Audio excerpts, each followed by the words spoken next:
Hello guys, welcome back to our channel Boripata cooking house. আজকে আমরা দেখাবো গরুর মগজ ভুনা। এই রেসিপিটা করার জন্য আমরা নিয়ে নেব গরুর আস্ত একটি মগজ, পেঁয়াজ কুচি, মরিচ কুচি। তারপর আমরা মগজটাকে কেটে ছোট করে নেব। তারপর আমরা একটা কড়াইতে কিছু পরিমাণ তেল দিয়ে নেব। তেলটা গরম হলে পেঁয়াজ কুচি ও মরিচ কুচিটা দিয়ে দেব।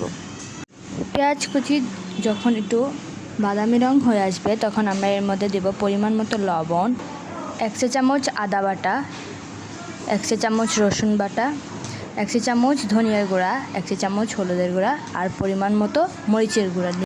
এরপর আমরা মশলাগুলো ভালোভাবে কষিয়ে নেব। এগুলো ভালোভাবে মিক্স হয়ে যাবে তখন আমরা এর মধ্যে দিয়ে দেব 1/2 কাপ পানি। যখন পেঁয়াজ কুচি ও মরিচ কুচি সিদ্ধ হয়ে আসবে তখন আমরা এর মধ্যে আগে থেকে কেটে রাখা গরুর মগজটা দিয়ে দেব। গরুর মগজটা দিয়ে আমরা ভালোভাবে নেড়ে দেব যাতে মগজটার সাথে মশলাগুলো মিক্স হয়ে যায়। এরপর আমরা কিছুক্ষণের জন্য এটা ঢেকে দেব। এটা যখন দেখতে ঠিক এরকম হয়ে আসবে তখন আমরা এর মধ্যে দিয়ে দেব 1 কাপ পানি। পানি দেওয়ার পর এটা আমরা আবারও 5 মিনিটের জন্য ঢেকে দেব। যখন এর পানিটা একটু শুকিয়ে আসবে তখন আমরা এর মধ্যে দিয়ে দেব জিরার গুঁড়া। জিরার গুঁড়া দেওয়ার পর আমরা মগজটাকে আবারও কিছুক্ষণের জন্য ঢেকে দেব। পানিটা যখন পুরোপুরিভাবে শুকিয়ে যাবে তখন আমরা এটি চুলা থেকে উঠিয়ে নেব। আর দেখুন আমাদের মগজ তৈরি।